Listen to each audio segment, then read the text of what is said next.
this feast of St. Cyril of Alexandria is something which takes us back to the early debate about the nature of the Blessed Trinity and the nature of Christ himself.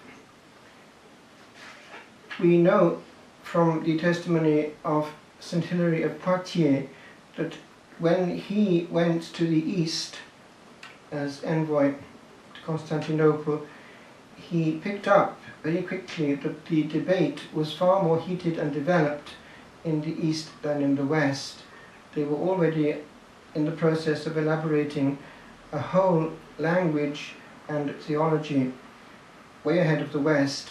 And when it came then eventually to transposing this into Latin, there were a few hiccups, because the terms, if you analyze each part of the word, or the words, the key words involved with the notion of nature, hypostasis, and all these things that they were handling, was not exactly corresponding in each case. And so they had to add an addendum of the meaning of the expressions they were using then in Latin. And of course these have come down to us and are still there. In fact, the insistence in recent times through the document Liturgiam Authenticam, there should be a correspondence between the words that we have in translation and the Latin, which is the basis, has obliged us, fortunately, to get back to a very correct and precise translation of the Creed. And we have this very word coming in, consubstantial. Now, the intuition given to St. Cyril of Alexandria was unexpected. It was through zooming into the role of the mother that they were able then to settle the question of the nature also of the Son. This expression has come down, Theotokos, which of course is two roots, Theos, God, and then the root of bearing God, giving birth to God, birth giver of God, which we have as the genetrix in the Latin, and we popularly say Mother of God, although that is actually not exactly precise. Now, with regard to what happened there, we notice that in the development of the whole of the Church's self-understanding and of the understanding of its faith, each council eliminates an error and therefore pinpoints and limits the actual nature and parameters of the truth. And as it goes on, the early ecumenical councils are each handling a problem. And we have those early ecumenical councils, the seven, in common with the East. There is a slight polarization of things with regard to one issue, however. It's the late one of the one with icons, with regard to the heresy of the iconoclasts who were destroying icons, saying that it was actually an infringement of the Ten Commandments. But then in the East, they did get around it through this insistence of the stylization of things, that they weren't actually completely realistic and plastic. They suggested the beyond, but that they were genuine sacramentals, that is, that they put a link between the soul and the Lord or the saint who was being venerated. And there's a whole, of course, spirituality of the icons in the East. Now, in the West, it developed in a different way. We went into the three-dimensional, and this chapel is an example of it. We have three-dimensional statues as well as the other. Now, it was then a question of time when in the East things went more into a different spirituality and discipline, which prepared the way then for what actually was not at all foreseen for centuries, because they were going in a different way with regard to the discipline of the celibacy of the clergy, that a married person could become a priest but not a bishop. But of course, if the priest lost his wife, then he would not remarry. There's never any question of either a deacon or a priest or a bishop marrying once an order has been conferred. But then there were other issues coming in with regard precisely to the Blessed Trinity, and that was unfortunately what tipped the balance with regard to the already delicate balance between East and West in the year 1054, when they had been creeping in for a good while into the West this addition, which had not been there in the Creed as it came out of Nicaea and Constantinople, because one completed the other. This clause with regard to the Holy Spirit, filioque, and from the Son, and they would distinguish clearly in the East between the eternal procession and the temporal mission. That is, the eternal procession within the life of the Trinity, and then descending on earth at Pentecost and so on. Now, it's actually far more subtle. Of course, it's been debated for generations ever since, and it is true, the creed of course is true without the filioque in. It's just that the notion of the way in which the Son is involved in the what we call circumincession of the life of the Trinity, this circular movement of life and love, is actually personal, and the Holy Spirit is coming from this combined breath, this combined source of love. It is actually a person. It's difficult for us to imagine what's actually going on there, but it's total love, and it actually is therefore a person. Now, and this bonding, of course, is what it's all about, because if that is where we're coming from, that is what we are and meant to be. And we must always remember every church debate or everything that we're doing in that wider context. It's all about love and entering into that eternal adventure of the circumincession of the Blessed Trinity. And if, therefore, we find ourselves honouring the Blessed Trinity or trying to defend something for the Blessed Trinity and losing love, then we are backfiring. And we must never lose hold of that central issue. Now, with regard to the other thing, the way that the East was already going in a different direction for many generations already with regard to certain issues, the liturgy and so on, it's quite all right that, because we have both that and the Latin rite in our own inheritance as Catholics. That is, we have other rites. That is no huge problem. But what is a problem is the question of the Pope. That was the issue, because until that crunch there, when they had this mutual excommunication in that period there had been always the understanding that there was that element of East and West, and all the patriarchs in complete communion with each other. There was no notion of one church against the other. That was something which came in, unfortunately, in 1054, linked with other political issues and the Crusades and all that kind of thing. But unfortunately, that remained. And in the East, memories die hard, and the whole way in which it was handled during the Crusades is unfortunately not easily forgotten, because you know what happened. They didn't behave very well at Constantinople itself when they were on the way to the Holy Land. It didn't work out very well, and it's still in their memory. But of course there has been the recognition of guilt on both sides, but unfortunately we can't get round the problem. They tried to in the Council of Florence, which was a big council in about 1492, and it was put on paper, but when the East got back to their own, they would not accept it, so it didn't pass, so they're still where they're at now. And of course they're trying to heal it now, but it's very difficult now because things have gone in these entrenched positions. But therefore, that to understand that the Church, in the vision of Christ, had these patriarchates, that is, the bishops, but there were certain bishops more important than others. Rome was seen to be in a sense, first among equals in a certain sense for the East, but yet they did realize that there was this primacy of honor. The primacy of jurisdiction, of course, was lost at that point for them. But the Church, and they intuit that is bound to be the case, cannot be complete without the West being there. Therefore, they do have a certain respect. There were, of course, very early on, these 5 big patriarchates in the Church. Rome, but there had been, don't forget, where it started, Antioch. And that is still there to this day, because the Christians were first called Christians there. Then, of course, it landed in Rome, and we have St. Peter there. He's actually first bishop there, and that's why it's important. And you have the fact that there is this link between Peter and Alexandria, of which we are thinking on this day, because Peter has a close collaborator and disciple in St. Mark, who wrote his thought in the Gospel. And he ended up in Alexandria, where he eventually died, and his body was there until it was recuperated in secret for fear of the Muslims. They put it in the thing and they said there's pig's flesh in there, and that's how it got through the customs way back. It ended up in Venice, which was a place on the water, and it's still in Venice down there. It's certainly there, it's definitely there. And anyway, but of course Mark therefore was then at the beginning there of the church in Alexandria, with a close link with Peter, with a close link with Rome. And then you've got New Rome. You've got the political situation where in Constantinople you have this city founded, of course, by Constantine, hence its name, and you've got this element there of the Byzantine Church, which then takes its own momentum, and it's called for them New Rome. But you've also got the very beginning, which was there and is bound to be still there, Jerusalem itself. That was the very first. And you've got St. James there, of course. He was the Bishop of Jerusalem and the first to be martyred.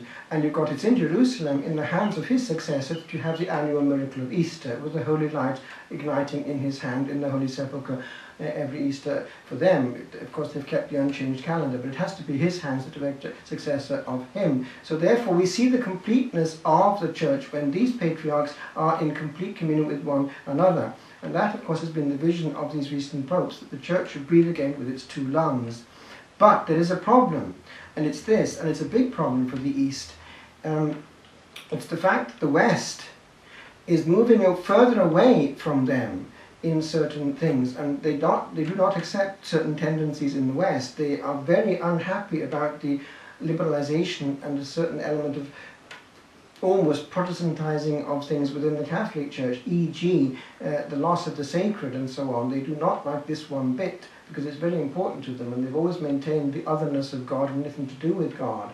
And the whole way in which it has become very jazzy for them is quite a scandal. So we can see that it's not so simple what's going on. We're damaging ourselves, the whole ecumenical dialogue with regard to our brothers in the East. And sometimes it's because we're playing too much towards those who have come out of us, that is the Protestants. But our first duty must always be to those who are really our brethren in the sacraments. They have always had the sacraments in the East, whereas the Protestants do not have the sacraments. They've lost them because they can't have the transmission without bishops, and they have not got bishops. Even though they might look like bishops, the truth is that it was lost at the Reformation, and we know that from the fact that it was proclaimed as such by Leo XIII. With the motu proprio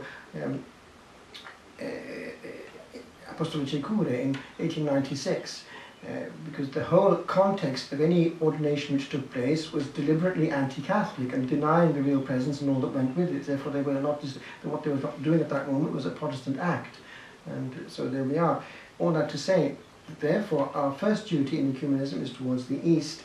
Now, I just want to for a few seconds reflect on one thing which we have lost in our Western celebrations, because their faith, even under duress, has been maintained through one thing, essentially. They could not do anything really with regard to diffusing the doctrine, with regard to preaching, catechizing, or publishing in the communist regime, except one thing. It was barely tolerated, the liturgy. It was sort of tolerated under certain conditions, but that they could do. And of course that was so rich that it was enough to maintain, as in Ireland in a simple way, in the penal times we could through the rosary. That maintained a simple form of faith, because they would, while doing it, transmit certain truths, and they carried on without the priest being available. But it was quite dramatic, because there were several generations who were growing out just all they could possibly get. Sometimes, and if they were very lucky, would occasionally to go to a liturgy, and even there they were looked at very carefully by the authorities. So all that to say that the liturgy is something which we have to respect when we see it as it has been. Because we have been born in a situation where we were very young when we still had what had always been in the West, but then we were pretty young when things were changing, and we've grown into a new norm where people presume that this, what we have now, is the norm in the West. It isn't. We must remember where we've come from, and we too had it, this otherness of God, with a whole armour of protection for the sacred. And we need to recuperate that, because God has not changed. And the fruits that we reap from our celebrations can be very meagre if we think that we can do it our way, in disobedience and also in a certain glibness and casualness, because God is God and we are his creatures and not his commanders. If we start bossing God around by saying how we think it ought to be done against the will of his bride, which is the church, we're kidding ourselves and we're wounding the Sacred Heart, and he's limited in the blessings he can give. We forget that. We're actually losing blessings and graces by disobedience. And this disobedience is everywhere, because the will of God is manifested in print, and we have to look carefully at what this print is, because it's not at all difficult to read, but the Missal, the general instruction of the Missal, has every point about how it should be done, and these oblige under sin. And because the priest, before his ordination, before the bishop does make a vow to actually do what the church wants with regard to liturgical life, it varies according to the way it's done, but there is the obligation. One of the vows there is actually to celebrate the sacred liturgy according to the mind of the church, but actually does mean to obey. That's what it's boiling down to. There has to be that submission which is part of the ordination covenant, that one does from that point what the church wants. It includes the breviary too, because we have to pray in the name of the church. And that, by the way, is also being jettisoned by quite a few priests. They think that they can please the Lord by doing so many things for him without doing that part of his will. We can't. The breviary is the public prayer of the church, even alone. And there had been before the council, there had been the obligation, and I still actually do it, when one is doing the breviary alone as a priest or a deacon, because from diacon onwards it has to be there every day, the breviary, that there should be the actual pronunciation, even whispering, but there should be the pronunciation of the word, because it was a public act.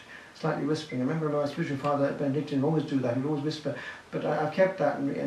But there was actually a document, not a document so much as a response coming from the Vatican. It was from the head of the Congregation for the worship, the divine worship. I think it was he who gave it in the 80s. It was a response with an answer with regard to that, with the obligation. But it was actually, his answer was sufficient to read.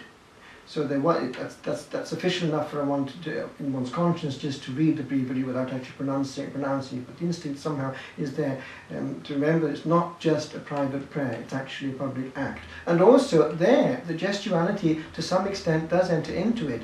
It's not the same sitting in a comfy armchair with one's legs up, saying the breviary and actually kneeling for a Blessed Sacrament. I mean, the one is far more an act of cult and total worship than the other.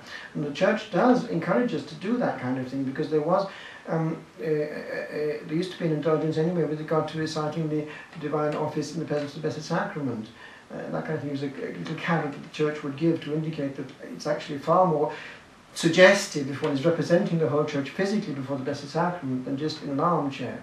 And also the whole question of reciting the office and being accessible, e.g. next to the phone, with a mobile phone on. You see, that's not exactly the best way to do it, whereas being in church separate, without accessibility, gives God his rights, because the office is nevertheless a public act, and therefore it's not just something you just start and stop like that at any moment. You get to the end of an office and you do it with dignity and give God his total attention. These things matter. And in the East, they've got the Divine Liturgy, which is, they include in the Divine Liturgy parts of the office. That's why it's so long. It's very interesting the way they do it. For instance, the long office on Saturday evening is very solemn. It's not actually the Eucharist on Saturday evening, but it's a very long Vespers. But then when he starts on the Sunday morning, very long, but the bits of introduction and so on. And on Monday Ethos one sees it very well, that in the night, they start off, they get up at 3 o'clock, and then straight away they're into the monastery churches, right over Mount Athos, and different monastic churches there. And it's all liturgical prayer, fully sung, fully with incense and vestments, and then it's going towards eventually the actual Eucharist itself. And then it carries on with thanksgiving and so on, but it's all one big movement. We've tended to have just the Eucharist on its own, but it's actually, in its completeness, it is the sun with all its rays, and the rays are these hours of the divine office. And it has to be that way. We are people of prayer, and our whole life on earth is a rendering back of the rights of the Creator, e.g. over time and the body. Therefore it is big, this question of how we actually address our praise to God in the name of the Church. It's not enough, just the quickie and the minimal duty. We're missing graces, we're missing intimacy, but God is bound to bless us greatly when we give him great attention and great beauty. I have the instinct always, when I'm saying the office, to actually sing it if I possibly can. It doesn't do any harm at all. And I remember one time, we were in the station, because I was novice master, and we had a day out one day, and a bishop day out, and we went to Rome or somewhere, and it was the Jubilee year, and I had a novice there, and we were in Grosseto station, and we got out our breviaries, because in the monastery we kept things in Latin there, so we got out our office book, you see, but in the office book we had the choir ones basically with the notes in them, and he mutters to me in Italian, if we sing it they won't die. So we sang it in the Grosseto station and nobody died. Or at least, I can't remember, but I mean, he was quite open about singing it. So anyway, what I have to say, we mustn't presume that we have to be shy about our prayer, and actually sometimes has unexpected effects. There was one time on the train in Italy again, and I had the breviary in my hand. I can't remember one night when I was doing this girl came up to me. Is that the office? Because I want to say it today. She must have been a student who was into that herself. So quite a few surprises come when actually saying the divine office. It's also a public act, even in the train. And one time, I can finish with this, I was coming back from giving a retreat in France, and I was saying the office and so on, and this person came up to me and gave me a free breakfast on the train because he was glad to see somebody praying in the train. So anyway, it can have its fringe benefits as well. So anyway, God has his rights in every way. Let us give him the maximum, and he's not short of his blessings in return.